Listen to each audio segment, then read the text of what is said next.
We left off on we read chapter 4, so we're going to start on page 16. Caitlin, we got to get caught up because she hasn't been here for the start of it. So he doesn't live on, Maniac Magee's our main character. He doesn't live on the east side. He doesn't live on the west side. He was born in Bridgeport. He said he's from Bridgeport. And the first girl that he meets, I think her name's Amanda. Is that right? And she's like, well, why don't you go back there? He does not have a home. So he ran away. His mom and dad died in a trolley accident when he was 3. So he lived with his aunt and uncle. His aunt and uncle don't agree on anything. And so he eventually got sick of it and just ran away. So currently, we don't know where he lives, but he's on the east side of town. Why is that weird in this story? Go ahead. Because all the black kids and the white kids are separated. Yes. All the white kids are on the west side. Got it. So all the black kids and all the white kids are separated. Sounds like all the families are separated, and all the black people live on the east side, and all the white people live on the west side. And here's this white kid, Maniac Magee, and he just runs up and he says hi to people. And on the east side, they're like, "Who's this white kid coming and saying hi to me?" Like those two towns are separate. Those areas are separated, and unfortunately, it was like that a long time ago through segregation, and. So white kids and black kids didn't typically talk, and here's Maniac Magee in this story, for whatever time period it takes place in, he's talking to kids that may have a different skin color than them. And the first girl, Amanda, is interesting because she's walking to school with a suitcase, and what's in her suitcase? Books. She's got a suitcase full of books. Why does she have a suitcase full of books, Mason? Her little brothers at home, brothers, sisters, whoever it is, they're eating and messing with all of her books. So to protect her stuff, she keeps it all together in a suitcase.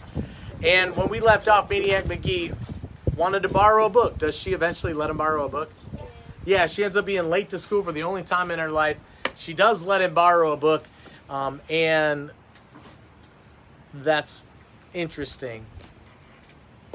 As Maniac Magee is running through the gym class, the gym coach, or the football coach, who's the gym teacher, throws a 60-yarder down to hands down. I think is it James hands down?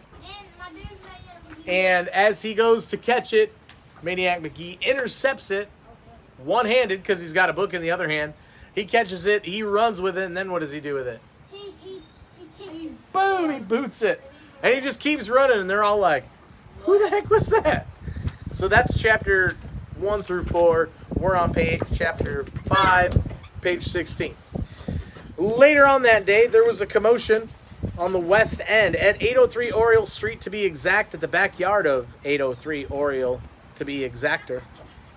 This, of course, was the infamous address of Finsterwald. Kids stayed away from the Finsterwalds the way old people stay away from Saturday afternoon matinees and $2 movie. And a $2 movie. And what would happen to a kid who didn't stay away? Well, that was a question best left unanswered. Suffice it to say that occasionally, even today, if some poor, raggedy, nicotine-stained wretch is seen shuffling through town, word will spread that this once was a bright, happy, normal child who had the misfortune of blundering onto Finsterwald's property. That's why, if you value your life, you never chased a ball into Finsterwald's backyard. Finsterwald's backyard was a graveyard for tennis balls and baseballs, footballs and frisbees and model airplanes and one-way boomerangs. That's why his front steps were the only unsaid on front steps in town, and why no paper kid would ever deliver there, and why no kid on a snow day would ever shovel that sidewalk, not even for $1 zillion. So it was late afternoon, and screams were coming from Finsterwald's. Does it say where Finsterwald lives, on the east side or the west side? It says 803 Oriole Street. So it was late afternoon, and screams were coming from Finsterwald's. Why? Who? What? Why? The screamer was a boy whose name is lost to us, for after this day he disappears from the pages of history. We believe he was about 10 years old. Let's call him Arnold Jones. Arnold Jones was being hoisted in the air above Finsterwald's backyard fence. The hoisters were 3 or 4 high school kids. This was one of the things they did for fun. Arnold Jones had apparently forgotten one of the cardinal rules of survival in the West End. Never let yourself be near Finsterwalds and high school kids at the same time. So which side is he on? The west side. So there's Arnold Jones, held up by all these hands, flopping and kicking and shrieking like some poor Aztec human sacrifice about to be tossed off a pyramid. No, no, please, please, please, he pleads. So of course they do it. The high schoolers dump him into the yard, and now they back off, no longer laughing, just watching. Watching the back door of the house, the windows, the dark green shades. As for Arnold Jones, he clams up the instant he hits the ground.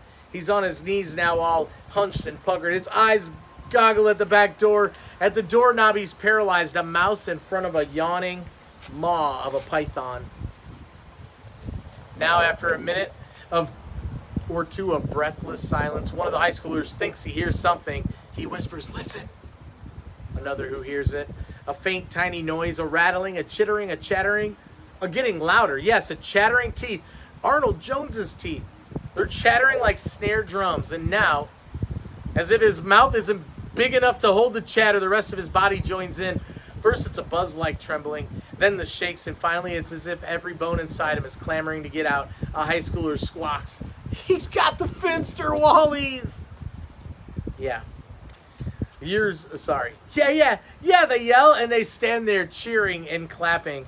There's a footnote down at the bottom. You notice there's a little asterisk or a star next to the Finsterwallies. There's a definition at the bottom.